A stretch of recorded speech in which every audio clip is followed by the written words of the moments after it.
ఈ అంధకారం మీకు బాధను కలిగించటం లేదా? కానీ చాలామంది ఈ చీకటిలోనే ఆనందమయ జీవితాన్ని గడుపుతున్నారు. మన దేశానికి స్వాతంత్రం వచ్చి 62 సంవత్సరాలు అయినప్పటికీ ఇంకా వికలాంగుల పట్ల వివక్ష కొనసాగుతూనే ఉంది. మన పొట్టి శ్రీరాములు నెల్లూరు జిల్లాలో 2001 జనాభా లెక్కల ప్రకారం 40,000కు పైచిలుకు వికలాంగులున్నారు. వీరిలో 15,000కు పైగా అంధత్వం కలవారున్నారు. అంధులు చదువు కోసం బ్రెయిలీ లిపిని వాడతారు. కానీ ఈ లిపిని పై చదువులకు వాడటం అసాధ్యం. ఎందుకనగా ముద్రణ అయిన ఒక పేజీని బ్రెయిలీలో రాయటానికి 4 పేజీలు పడుతుంది.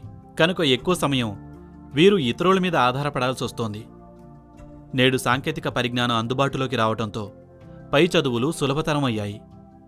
కానీ చాలామంది సాంకేతిక పరిజ్ఞానాన్ని పొందలేకపోతున్నారు. ఇటువంటి వారు టేపు రికార్డుల ద్వారా స్నేహితుల సహాయంతో వారి చదువును కష్టపడి కొనసాగిస్తున్నారు. అంగవైకల్యం కలవారు మన దేశంలో దీనస్థితిలో జీవితాన్ని వెళ్లబుచ్చుతున్నారు. వీరు తరగతి గది నుంచి బాత్రూం వరకు, పడక గది నుంచి బస్టాండ్ వరకు చాలా ఇబ్బందులు ఎదుర్కొంటున్నారు. మానసిక వైకల్యంతో బాధపడుతున్నవారు, వినికిడి లోపం కలవారు ఎదుర్కొనే ఇబ్బందికర పరిస్థితులు ఎలా ఉంటాయో ఊహించలేము. కావున అన్ని రకాల వికలాంగులకు విద్య, వైద్యం, ఉపాధి అవకాశాలు కలిగించడమే కొని వీరికి సాంకేతిక పరిజ్ఞానాన్ని, సకల వనరుల్ని అందుబాటులోకి తీసుకొచ్చి నలుగురిలో ఒకరిగా నిలబెట్టటమే మా ధ్యేయం. మా ఈ ప్రయత్నంలో భాగంగా మేము ఇతరులకు ఏమాత్రం తీసిపోము అని నిరూపించటానికి మేం చేసిన మొదటి ప్రయత్నమే మా ఈ లఘు చిత్రం. కనుక మీరు సానుభూతి చూపించకుండా మీ సహకారం, చేయూత అందించి మమ్మల్ని ప్రోత్సహిస్తే మేము కూడా ఒక స్టీఫెన్ హాకిన్స్లా, మరొక హెలెన్ కెల్లర్ లాగా ఎదగగలమని ఈ లఘు చిత్రం ద్వారా సగౌరవంగా తెలియజేస్తున్నాం. ఈ చిత్రం నా ఒక్కడి స్ఫూర్తి కాదు, మా అందరి యొక్క విజయం. కనుక ఈ చిత్రాన్ని మా అందరి అభివృద్ధి కొరకు అంకితం చేస్తున్నాం.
విశ్వంలో ఉండే అన్ని గ్రహాల కంటే భూగ్రహానికి చాలా ప్రాముఖ్యం కలదు.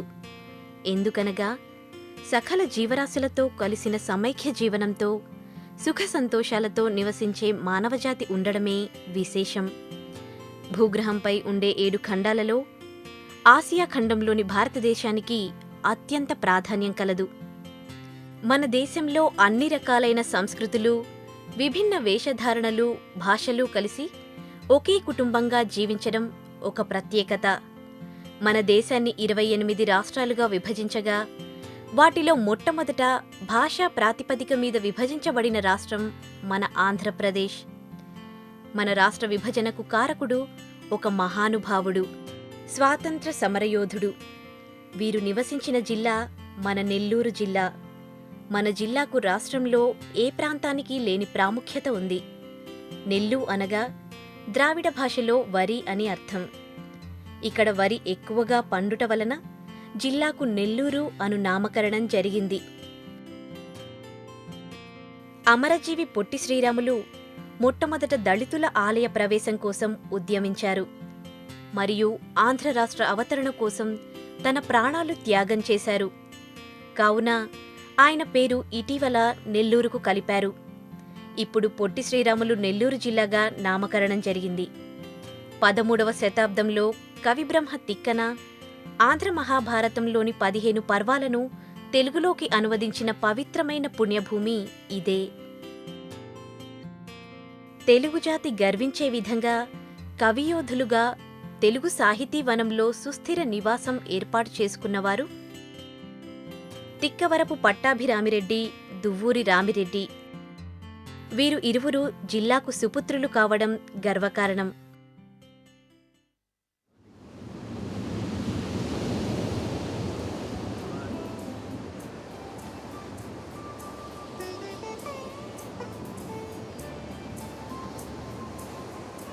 తూర్పున బంగాళాఖాతం, దానిని ఆనుకుని ఇసుక తిన్నెలు, వాటి అంచున పచ్చని పంట పొలాలు, వాటి ప్రక్కన పల్లె ప్రాంతాలు, వాటిని చీలుస్తూ రహదారులు, పడమటి ప్రక్కన పల్లె ప్రాంతాలు, పచ్చని పంట పొలాలు, చివరిగా తూర్పు కనుమలు. ఇవి సహజసిద్ధ క్రమపద్ధతిలో అమర్చబడి ఉన్నాయి.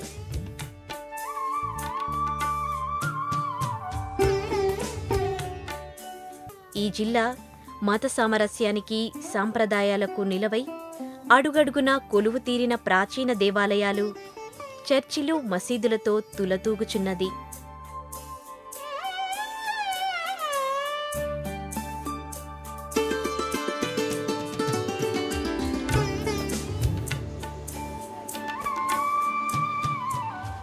ప్రజల అవసరాలకు, పంట పొలాలకు అవసరమయ్యే నీటి వనరులు ఉన్నాయి.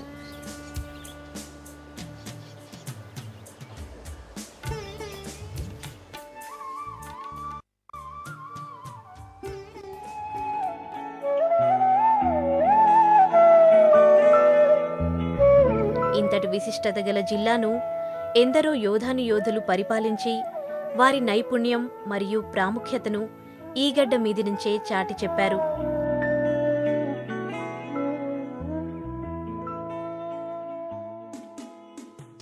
వాటిలో మొదటగా ముఖ్యమైనది ఉదయగిరి కోట. జిల్లా కేంద్రానికి 96 కిలోమీటర్ల దూరంలో పశ్చిమంగా కలదు. ఈ దుర్గానికి 1000 సంవత్సరాల చరిత్ర కలదు. దీనిని మొదట గజపతులు పరిపాలించారు. తదుపరి విజయనగర పాలకుడైన శ్రీకృష్ణదేవరాయలు 1513 సంవత్సరంలోనూ, సాలువ గోవిందరాజులు 1514లోనూ, 1527లో అయ్యప్ప దొర, 1540లో రామరాయలు, 1574లో కొన్రాజు వెంకట్రాజు, 1586లో పెనుగొండ వెంకటపతిరాయలు వరుసగా రాజ్య పరిపాలన చేశారు.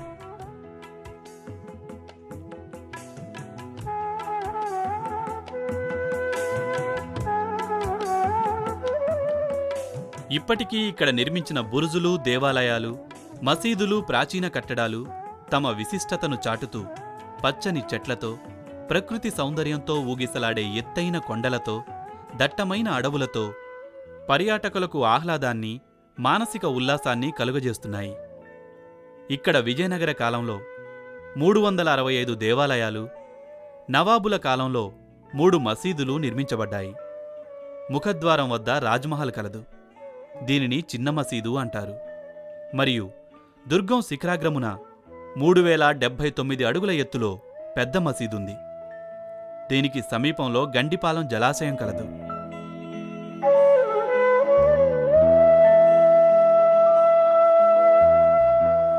ఎందరో పరిపాలించిన ఈ దుర్గం చూపురులకు ఒక మూగ సాక్షిగా దర్శనమిస్తూ దాని విశిష్టత, విలువలని స్వార్థపరుల చేతిలో జారవిడుచుకుంటూ సాక్షాత్కరిస్తోంది.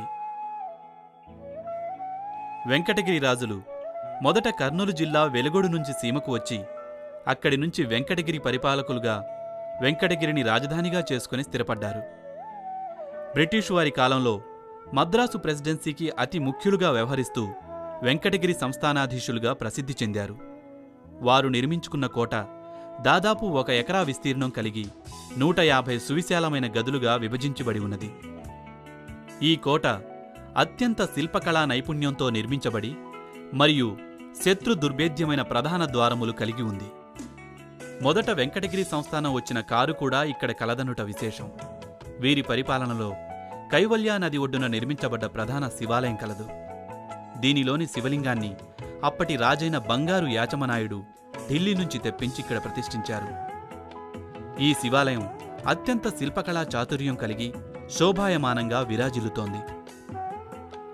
దక్షిణ భారతదేశ చరిత్రలోనే పేరుగాంచిన ఏకశిలా ధ్వజస్తంభంపై నందీశ్వరుడు ఉండుట విశేషం.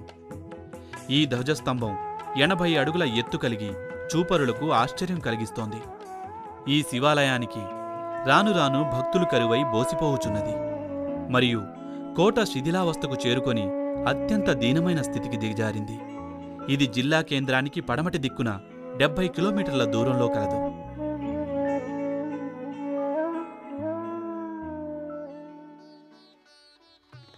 నెల్లూరుకు ఉత్తరంగా 7 కిలోమీటర్ల దూరంలో తిక్కన స్వగ్రామమైన పాటూరులో ఆయన స్వయంగా నిర్మించి పూజలు సల్పిన సిద్ధేశ్వరాలయం కలదు. కవిబ్రహ్మ తిక్కన ఆంధ్ర మహాభారతంలోని 15 పర్వాలను ఏకఘంటంతో రచించిన కుటీరం నెల్లూరుకు ఉత్తరముగా పెన్నానది ఒడ్డున వెలసిల్లినది. ఈ కుటీరం పర్యాటకులకు ఆధ్యాత్మిక శోభను, ఆహ్లాదకరమైన వాతావరణాన్ని కలుగజేస్తున్నది. కానీ ఈ ప్రాంతం అభివృద్ధికి నోచుకోక చూపరులకు దూరమవుచున్నది. ఈ కుటీరానికి పడమర వైపున గలగల పారే పెన్నా అంచున 7-8 శతాబ్దంలో పల్లవ చక్రవర్తులతో నిర్మించబడిన రంగనాథ ఆలయం ఉంది. ఈ ఆలయాన్ని అత్యంత ప్రాచీన కట్టడంగా చరిత్రకారులు చెబుతారు.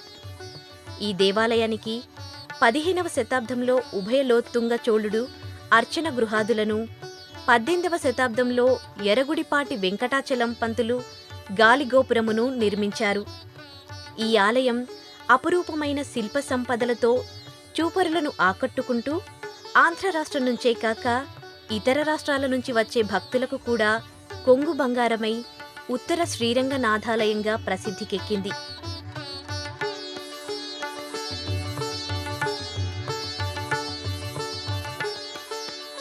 ఇలాంటి శతాబ్దాల చరిత్రకు నిలువెత్తు సాక్ష్యంగా నిలిచే మరెన్నో దేవాలయాలు జిల్లా నలుమూలలా ఉన్నాయి.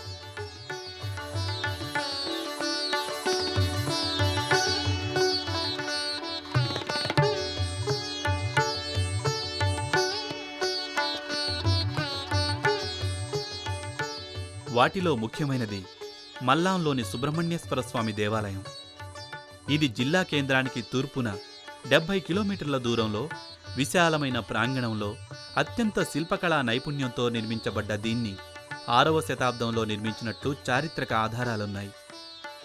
మరలా దీనిని 10వ శతాబ్దంలో చోళులు అభివృద్ధి చేసినట్లు వినికిడి ఉన్నది. ఇది అత్యంత శిల్పకళా శోభితమై చోళ పాండ్య శిల్పశైలికి నిలువెత్తు దర్పణంగా విరాజిల్లుతున్నది. మల్లాంకి ప్రాచీన నామం తిరువాంబూరు. ఇక్కడ చెక్కబడ్డ రాతిరథం, వసంత మండపం శిల్పకళకు ఆదర్శం.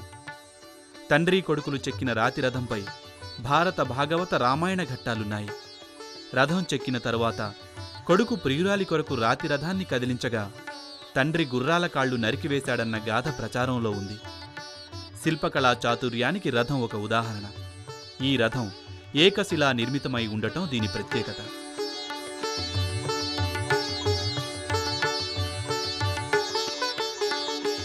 తూర్పు చాళుక్య ప్రభువు గుణగ విజయాదిత్యుని సేనాని పండ్రంగడు తన విజయానికి చిహ్నంగా క్రీస్తు శకం 893వ సంవత్సరంలో సముద్రపు తీరపు అంచున సువిశాలమైన ప్రాంగణంలో అనన్య శిల్పకళా సౌందర్యంతో శివాలయాన్ని నిర్మించాడు. ఇది జిల్లా కేంద్రానికి ఆగ్నేయంగా 92 కిలోమీటర్ల దూరంలో ఉంది. ఈ గ్రామం పండ్రంగని పేరుమీదుగా పంట్రంగంగా ఉండుట విశేషం. ఈ ఆలయంలో 2 గర్భగుడులు ఉండుట మీదు మిక్కిలి విశేషం. రామలింగేశ్వరుడు, పండ్రంగేశ్వరుడు అను నామాలతో 2 శివలింగాలున్నాయి. ఈ ఆలయం నుంచి కాశీ విశ్వేశ్వరాలయం వరకు సొరంగ మార్గం ఉన్నదని చెబుతారు. సూర్యోదయం వేళలో సూర్యకిరణాలు శివలింగంపై పడుట ఈ ఆలయం ప్రత్యేకతగా చెప్పవచ్చు.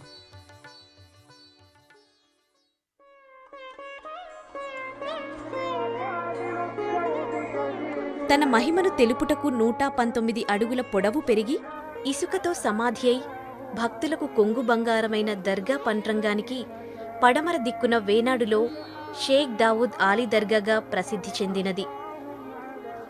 ప్రతి ఏటా మార్చి నెలలో గంధ మహోత్సవం, జెండా ఉత్సవం జరుపుతారు.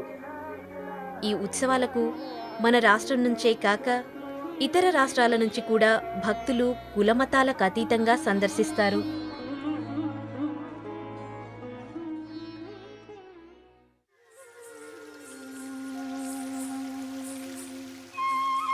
శిల్పకళా చాతుర్యానికి, కళా భంగిమలకు ప్రత్యక్ష సాక్షిగా 1000 ఏళ్ల చరిత్ర కలిగిన ఆలయం జిల్లా కేంద్రానికి దక్షిణాన 80 కిలోమీటర్ల దూరంలో మన్నారు పోలూరు గ్రామంలో వెలసింది.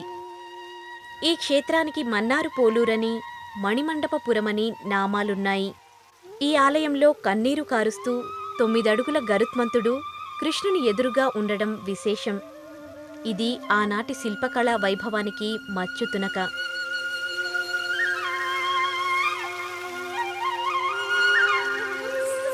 సముద్రమట్టానికి 3662 అడుగుల ఎత్తులో ఫలపుష్ప శోభాయమానంగా నేత్రానందంగా విరాజిల్లుతున్న క్షేత్రం పెంచలకోన. ఇది నెల్లూరు, కడప జిల్లాల సరిహద్దుల్లో తూర్పు కనుమల మధ్యన ఉన్నది. ఈ పెనుశిలను కణ్వ మహర్షి కనుగొన్నాడని, ఆయన హస్తవాసి చేతనే ఈ క్షేత్రం మహత్తరమైనదని అంటారు. దట్టమైన అడవులు, కొండల మధ్య నిర్మితమైన ఆలయంలో స్వామి స్వయంగా శిల పెనవేసుకున్నట్లు ఉండుట వలన పెనుశిల స్వామిగా ప్రసిద్ధికెక్కారు. ఇది ఏ కాలక్రమేణా పెంచలకోనగా మారింది. ఈ దేవాలయంలో కొంత భాగం క్రీస్తు శకం 680వ సంవత్సరంలో నిర్మితమైనట్లుగా చారిత్రక ఆధారాలున్నాయి.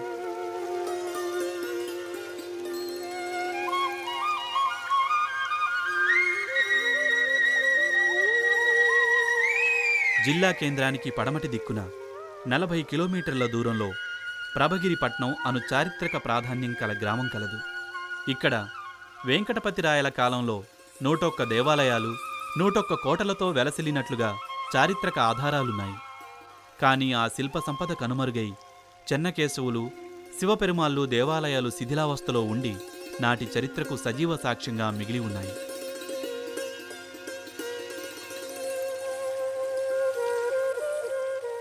ద్రావిడ భాషలో నెల్లు అంటే ధాన్యం అని. మలగులకులకి నెల్లూరు ప్రసిద్ధి కాబట్టి ఈ ఊరికి నెల్లూరు అనే పేరు వచ్చింది. ఈరోజు కృష్ణపట్నం మళ్ళీ నెల్లూరుని ప్రపంచ ప్రఖ్యాతిగాంచే దిశగా ముందుకు సాగుతూ ఉంది.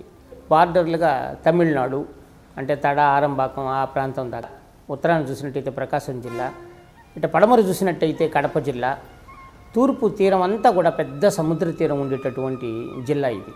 కృష్ణపట్నం, మల్లాం, పంట్రంగం, మన్నారు పోలూరు, ప్రభగిరిపట్నం, సుబ్రహ్మణ్యం, బాలాయపల్లి మండలం సుబ్రహ్మణ్యం, ఇలాంటి దేవస్థానాలు, నెల్లూరు రంగనాయకుల స్వామి గుడి, ఇవంతా కూడా గొప్ప చారిత్రక వైశిష్ట్యాన్ని కలిగి ఉన్నాయి.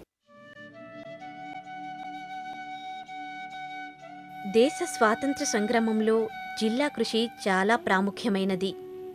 అందుకు నిదర్శనంగా స్వాతంత్ర కాంక్షను దక్షిణాది రాష్ట్రాలలో పెంచేందుకు 1921 ఏప్రిల్ 7వ తేదీన పెన్నా నది ఒడ్డున ఉన్న పల్లిపాడు గ్రామంలో గాంధీజీ స్వహస్తాలతో సత్యాగ్రహ ఆశ్రమమును నిర్మించి మువ్వన్నెల జెండా ఎగురవేశారు.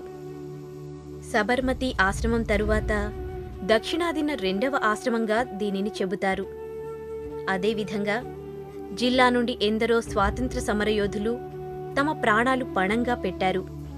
వారిలో అతి ముఖ్యులు అల్లాడి అన్నపూర్ణమ్మ, పొణక కనకమ్మ.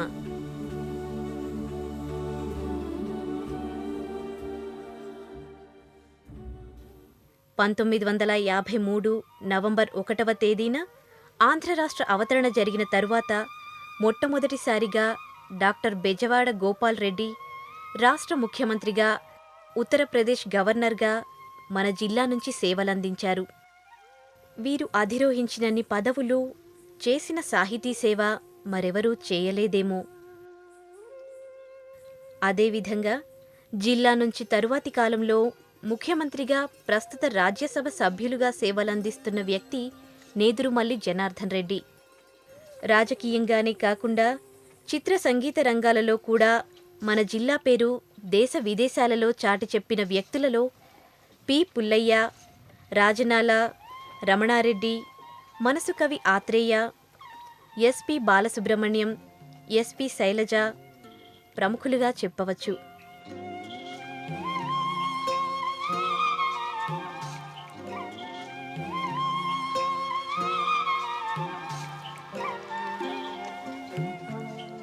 జిల్లాకు మొట్టమొదటి రైలు ప్రయాణం 1888వ సంవత్సరంలో మొదలైంది. ప్రస్తుతం నెల్లూరు మీదుగా 82 ప్రయాణికుల రైళ్లు, అదే సంఖ్యలో గూడ్స్ రైళ్లు నడుస్తున్నాయి. జిల్లా కేంద్రంలో 100 ఏళ్ల చరిత్ర కలిగిన పరిపాలనా భవనం నిర్మించబడి ఉన్నది. జిల్లాలో మొత్తం 2896 ప్రైమరీ, 750 అప్పర్ ప్రైమరీ, 583 హై స్కూళ్లు, 3 హయ్యర్ సెకండరీ స్కూళ్లు, 8 వికలాంగుల స్కూళ్లు కలవు. 1 మెడికల్ కాలేజ్, 10 ఇంజనీరింగ్ కాలేజీలు, 136 జూనియర్ కాలేజీలు, 50 డిగ్రీ కాలేజీలు ఉన్నాయి.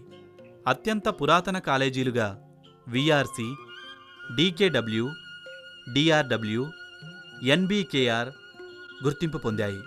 వైద్య రంగానికి పెద్దపీట వేస్తూ జిల్లాకు చెందిన డాక్టర్ సిఎంకే రెడ్డి దేశ విదేశాలలో పేరు గడించి భారతదేశంలోనే మొట్టమొదటి కిడ్నీ ట్రాన్స్ప్లాంటేషన్ను విజయవంతంగా నిర్వహించారు.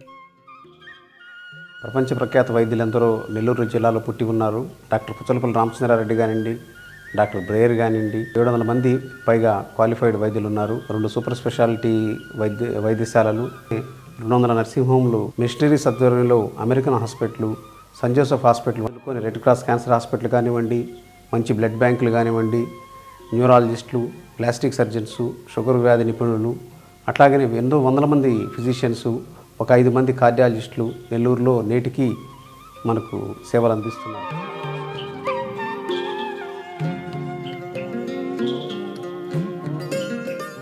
మన జిల్లా సంస్కృతి సంప్రదాయాలకు అద్దం పట్టేట్లుగా పురాతన ఆటలు ఇంకా జిల్లాలో అక్కడక్కడ తటస్థపడతాయి.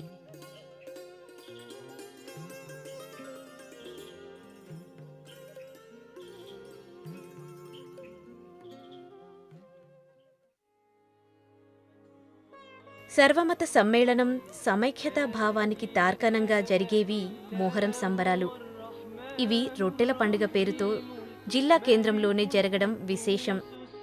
ఇవి నెల్లూరు బారా షహీద్ దర్గాలో 12 మంది అమరవీరుల గౌరవార్థం జరుగుతాయని చరిత్రకారులు చెబుతారు. ఇందుకు ప్రతి ఏటా 2 లక్షల మంది భక్తులు దేశ విదేశాల నుండి సర్వమతాలకు అతీతంగా హాజరై ఈ పండుగను జరుపుకుంటారని ప్రతీతి. ఇందులో పెళ్లి, ఉద్యోగం, వ్యాపారం, సంతానం, ఆరోగ్యం మొదలైన కోర్కెలతో రొట్టెలను తీసుకుని అవి నెరవేరగానే మరుసటి పండుగకు వాటిని వేరే వారికి అందజేస్తారు. గత శతాబ్ద కాలంగా ఈ పండుగను జరుపుకుంటున్నారని వినికిడి.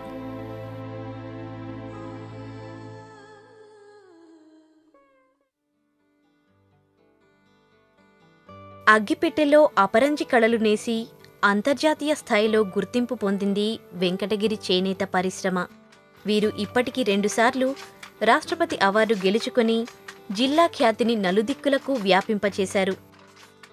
ప్రతి పండుగకు, పెళ్లిళ్లకు స్త్రీల అలంకార శోభగా ఉపయోగపడే చీరలకు ప్రత్యేక స్థానం ఉంది. ప్రపంచ స్థాయిలో పట్టుచీరలు నేసి నైపుణ్యం ప్రదర్శిస్తున్న చేనేత కార్మికులు లక్షల సంఖ్యలో 28 గ్రామాలలో వ్యాపించి ఉన్నారు.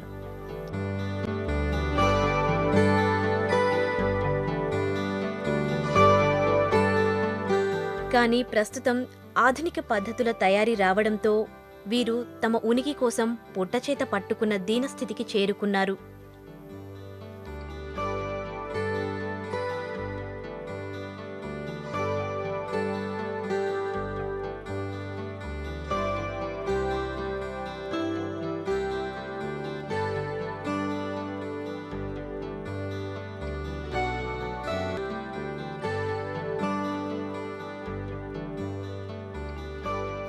ఇదే కోవకు చెందింది మైకా పరిశ్రమ. అంతర్జాతీయ స్థాయిలో ఒక వెలుగు వెలిగి జిల్లా పేరు ప్రఖ్యాతులు తీసుకువచ్చిన ఈ పరిశ్రమ ప్రస్తుతం కనుమరుగైంది.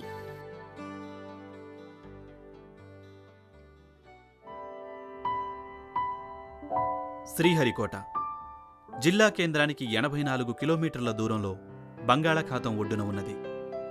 ఇది పూర్వం ఒక అట్టడుగు జనానికి నివాస స్థలంగా ఉండేది. ఈ ప్రదేశం భూమధ్య రేఖకు కేవలం 13 డిగ్రీల యాక్సిస్లో ఉండుట వలన భూమ్యాకర్షణ శక్తిని అధిగమించి రాకెట్ ప్రయోగాలు దిగ్విజయం కావటానికి ముఖ్యమైన ఉత్తమ పరిశోధనా కేంద్రంగా దీనిని నిర్ణయించటం జరిగింది. ఈ పరిశోధనా కేంద్రాన్ని షార్ అని కూడా అంటారు. ఇదే సతీష్ ధావన్ అంతరిక్ష కేంద్రంగా ప్రసిద్ధి చెందింది. ఇది ఒక శాస్త్రవేత్త మరియు మాజీ ఇస్రో అధ్యక్షుడు పేరు మీదుగా పిలువబడుట గమనార్హం. ఈ దీవి 2 లాంచ్ ప్యాడ్లకు ఆశ్రయం కల్పిస్తోంది. ఇక్కడ రాకెట్లు మన సొంత పరిజ్ఞానంతో తయారు చేయబడుతున్నాయి. మొదటి లాంచ్ సైట్ ఒక చిన్నపాటి పట్టణంగా కనిపిస్తుంది. ఇక్కడ్నుంచే అతి ముఖ్యమైన రాకెట్కు సంబంధించిన పరికరాల తయారీ జరుగుతుంది. ఇదే ఆకారానికి చెందిన మరొక చల్లని గదిలో ఆర్యన్ అనే పరికరం తయారు చేస్తారు. రాకెట్ ప్రయోగానికి కొద్ది గంటల ముందు ట్రాలీని వెనుకకు తీసుకువస్తారు. ఇది 2వ లాంచ్ ప్యాడ్. ఇక్కడ చంద్రయాన్ లూనార్ మిషన్కు సంబంధించిన పరిశోధనలు జరుగుతాయి. పిఎస్ఎల్వికి సంబంధించిన పనులు కూడా ఇక్కడే జరుగుతాయి. పిఎస్ఎల్వి అనేది 4 రాకెట్ భాగాల కలయిక. ఇది ద్రవ, ఘన పదార్థాలతో తయారు చేయబడుతుంది. మనకు ఎక్కువ శాతం విజయాలు సమకూర్చిన పిఎస్ఎల్వి రాకెట్ను చంద్రయాన్ ప్రాజెక్టుకు ఎంపిక చేయటం విశేషం. మరొక పరికరమైన జిఎస్ఎల్విని కూడా మన భారతీయుల ప్రతిభతోనే నిర్మించడం జరిగింది. దీనికి కూడా పిఎస్ఎల్వితో సమానంగా శక్తి సామర్థ్యాలున్నాయి. ఈ 2 రాకెట్లు ఒకే చోట తయారు చేయబడుతున్నాయి. ఒకసారి రాకెట్ తయారీ పూర్తవగానే దానిని ఒక ట్రాలీలో లాంచ్ ప్యాడ్ వద్దకు తీసుకువెళ్తారు. చంద్రయాన్ మన దేశానికి అతి ముఖ్యమైన ప్రాజెక్టుగా చెప్పవచ్చు. ఇక్కడి నుంచే మొట్టమొదట పిఎస్ఎల్విని ప్రయోగించారు. ఇప్పటి వరకు 13 పిఎస్ఎల్వి, 4 జిఎస్ఎల్వి రాకెట్లను ప్రయోగించడం జరిగింది. ఇవి 35 ఉపగ్రహాలను కక్షలోకి ప్రవేశపెట్టగా వాటిలో 16 పొరుగు దేశాలకు చెందినవి. ఇక్కడ్నుంచి సమాచారం, విద్య, ఆరోగ్యం, మరెన్నో ఉపయోగాలకు ఉపగ్రహాలను ప్రయోగించడం జరిగింది. ప్రస్తుతం ఈ కేంద్రం యావత్ ప్రపంచానికి కేంద్ర బిందువుగా మారటం జిల్లావాసులకు గర్వకారణం. ఇదే కోవలో జిల్లాను జాతీయ, అంతర్జాతీయ సంస్థలను కూడా ఆకర్షింపగలిగే స్థాయికి ఎదిగింది కృష్ణపట్నం పోర్టు. పూర్వం ఈ ప్రదేశాన్ని కృష్ణరాయపట్నం అని పిలిచేవారని, అది క్రమేణా కృష్ణపట్నంగా రూపాంతరం చెందిందని చరిత్రకారులు చెబుతున్నారు. ఇక్కడ కృష్ణదేవరాయల కాలంలో ముత్యాలు రాసులుగా పోసి అమ్మేవారని చారిత్రక ఆధారాలున్నాయి. ఈ పోర్టు పూర్తిస్థాయిలో నిర్మాణం జరిగితే ఆసియాలోనే అతిపెద్ద పోర్టుగా చరిత్ర సృష్టించనుంది. ఇది జిల్లా కేంద్రానికి అతి సమీపంలో ఉండుట వలన జాతీయ, అంతర్జాతీయ కంపెనీలు మన జిల్లాలో పెట్టుబడులు పెట్టడానికి పోటీ పడుతున్నాయని చెప్పటం అతిశయోక్తి కాదు. దీనివల్ల జిల్లావాసులకు నిరుద్యోగ సమస్య తీరవచ్చని ఆశించటంలో సందేహం లేదు. పూర్వం ఇక్కడ ముత్యాలు అమ్మితే ప్రస్తుతం నల్ల బంగారం ఎగుమతి దిగుమతి చేసుకోవటం విశేషం. ఇదే విధంగా వ్యవసాయ రంగంలో కూడా జిల్లా అన్నపూర్ణగా ప్రఖ్యాతి చెందింది. జిల్లాలో పండిన ధాన్యం పొరుగు రాష్ట్రాలైన తమిళనాడు, కేరళ, కర్ణాటకకు తరలించబడుతున్నాయి. జిల్లాలో మొత్తం 13,16,042 హెక్టార్ల భూమి ఉంది. సాగు భూమి 3.5 లక్షలు, అడవి ప్రాంతం 2,48,927 హెక్టార్లు, వ్యవసాయేతర అవసరాలకు 1,98,525 హెక్టారులు కాగా మిగిలినది బంజర భూమి కలదు. పేరుకు తగ్గట్లు నెల్లూరు వరి పంటకు ప్రధానమైనది. వాణిజ్య పంటలైన వేరుశెనగ, చెరుకు మరెన్నో పంటలకు ప్రసిద్ధిగాంచింది. జిల్లాకు దేశం నలుమూలలా పేరు తెచ్చిన పంట నిమ్మ. దీనిని గూడూరు ప్రాంతంలో ఎక్కువగా పండిస్తారు. ఇక్కడి నుండి ప్రతి రాష్ట్రానికి ఎగుమతులు జరుగుతుంటాయి.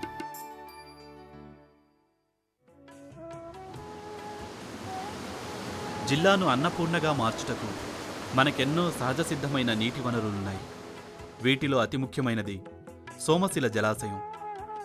ఇది జిల్లా కేంద్రానికి పశ్చిమ భాగాన 72 కిలోమీటర్ల దూరంలో కలదు.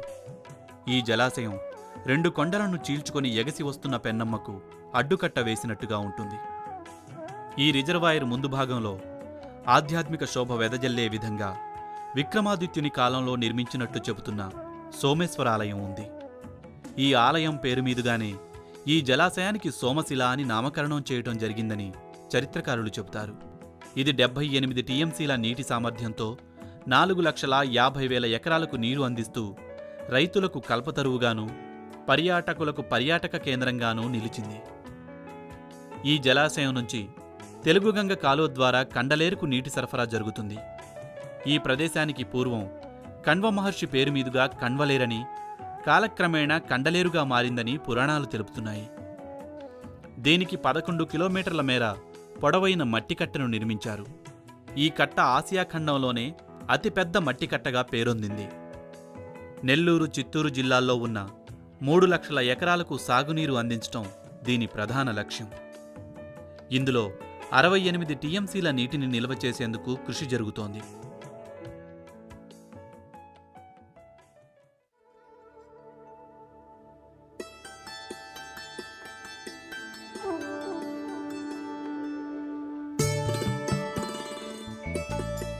పర్యాటక రంగంలో కూడా మన జిల్లా అగ్రస్థానంలో ఉంది. పులికాట్ సరస్సు ఆసియాలోనే అతిపెద్ద ఉప్పునీటి సరస్సుగా పేరు పొంది జిల్లా కేంద్రానికి దక్షిణాన 100 కిలోమీటర్ల దూరంలో 690 చదరపు కిలోమీటర్ల విస్తీర్ణంలో వ్యాపించి రొయ్యలు, చేపలు, గుల్లసున్నం వంటి జల సంపదను అందిస్తూ మత్స్యకారులకు జీవనోపాధిని కల్పిస్తూ దేశ విదేశాల నుంచి వచ్చే పక్షులకు ఆహార కేంద్రంగానూ ప్రసిద్ధికెక్కింది. మగ పక్షులు ఇక్కడ ఆహారం కోసం నీటిలో ఒంటికాలితో నిలబడి కాలి కిందకు చేప రాగానే రెండవ కాలితో తొక్కిపట్టి ముక్కున పట్టుకుని నిల్వ చేసుకున్న ఆహారాన్ని గూళ్ళ దగ్గరకు తీసుకువెళ్లి ఆడపక్షులకు, పిల్లలకు అందిస్తాయి. 1/2 మీటరు పొడవు కాళ్ళు, మీటరు పొడవు ముక్కుతో రకరకాల రంగులతో భారీ శరీర ఆకృతిలో ఉన్న విదేశీ పక్షులకు నేలపట్టు విడిది ప్రాంతం. అందమైన విదేశీ పక్షులకు ఇది ఒక ఆశ్రమం. నైజీరియా, ఇండోనేషియా, ఖజియా, పాకిస్తాన్ వంటి దేశాల నుండి ముఖ్యంగా గూడబాతులు, నత్తగుల్ల కొంగలు, నీటికాకులు, పెద్ద స్వాతి కొంగలు వంటి రకరకాల పక్షులు ఇక్కడకు వస్తుంటాయి. జంటగా వచ్చి పిల్లలతో పోవడం వీటి ప్రత్యేకత. ఇక్కడ ప్రజలు వీటిని దేవతా పక్షులుగా పిలుస్తారు. 30 హెక్టార్లలో ఉన్న కలప చెట్లు వీటి నివాసం. ఇవి ఆకాశంలో తిరుగుతున్న స్థితి చూపరులకు శోభాయమానంగా ఉంటుంది. ఇంతటి మనోహరమైన సుందర అపురూప దృశ్యాలున్న జిల్లాలో సహజ సిద్ధంగా ఏర్పడినది ఇరకందీవి. ఇది జిల్లా కేంద్రానికి 100 కిలోమీటర్ల దూరంలో పులికాట్ సరస్సు మధ్యలో ఉండడం విశేషం. ఈ దీవికి చారిత్రక ప్రాధాన్యత కలదని చరిత్రకారులు చెబుతున్నారు. ఇంతటి అభివృద్ధి పదం వైపు దూసుకు వెళుతున్న జిల్లాలో ఈ దీవికి కనీస మౌలిక సదుపాయాలు ఏర్పాటు చేయగలిగితే లాభదాయకం.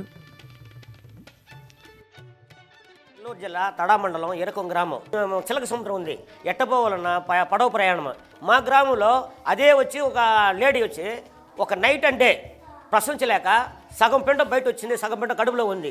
అటువంటి దాన్ని కూడా పడవ అంటే అప్పుడు మాకు తెరసాపులో పోయేది. తెరసాపులో పోయేటప్పుడు గాలి ఉంటేనే పడవ. అటువంటి ప్రాణాన్ని మెడ్రాస్ తమిళనాడు తీసుకొని పోయి 2వ రోజు పోయి కాపాడాం. మా ఊరు నుండి ఇరకం గ్రామం నుండి పడమటగా వెళ్ళాలన్నా 10 కిలోమీటర్లు ప్రయాణం చేయాలి. తూర్పుగా పోవాలంటే 15 కిలోమీటర్ల పడవలో వెళ్ళాలి. దక్షిణంగా వెళ్ళాలన్నా 10 కిలోమీటర్ల బోట్లో పోవాలి. అదే ఉత్తరం పోవాలన్నా 10 కిలోమీటర్లు పోవాలి. వాళ్ళు ఎక్కడైనా బయట పోయి పని చేసుకొని రావాలన్నా ఇక్కడ 7 గంటలకు బోటు. 7 గంటలకి ఇరకం బయలుదేరిందంటే 8 గంటలకే 8:30కి వచ్చి ఆరంభాక రేవు చేరుతుంది. అక్కడ పోతే ఎవరు మాకు పని ఇవ్వటం లేదు. మళ్ళీ అక్కడ రిటర్న్ రావాలంటే సాయంకాలం 4 గంటలకి. 4 గంటలంటే ఎవరికైనా పనికి పోతే కనీసం వదిలేది 5 గంటలకి. 4 గంటలకు వెళ్ళిపోయిందంటే మాకు బోటుకు వచ్చే ప్రసక్తిలా. ఆ మరిగా మాకుండేదంతా ఈ పంటల్లో వచ్చి 2 నెలలే మాకు పనులు. అంటే నాటుడు 1 నెల, కలుపులు 1 నెల. మిగతా టైంలో 10 నెలలు గమనే ఉంటాము. అందువల్ల మాకు ఒక రోడ్ ఇచ్చినంటే ఇదో శ్రీరగట్లో కానీ సూళ్ళూరుపేటకు కానీ ఎక్కడికైనా పోయి పని చేసుకొని చదువుకునేదానికి 5వ తరగతిగా ఉంది. ఇక్కడ 8 దాకా ఏర్పాటు చేస్తే బాగుంటుంది. ఇక్కడ డాక్టర్ వేయాలి అంటే నర్సునే అప్పుడు వారానికి 2 సార్లు వచ్చిపోతారు. అంటే ఆమె వచ్చి బోటుకి వెళ్ళిపోయిన తర్వాత ఇక్కడ వాంతి బదులు అయితే ఏం కావాలా? ఇక్కడనే పర్మనెంట్గా ఇరకంలో టీవీలోనే పర్మనెంట్గా ఉండేటట్టుగా ఒక డాక్టర్ని కానీ ఏర్పాటు చేస్తానంటే ప్రభుత్వానికి మేము ఎంతో రుణపడి ఉంటాం.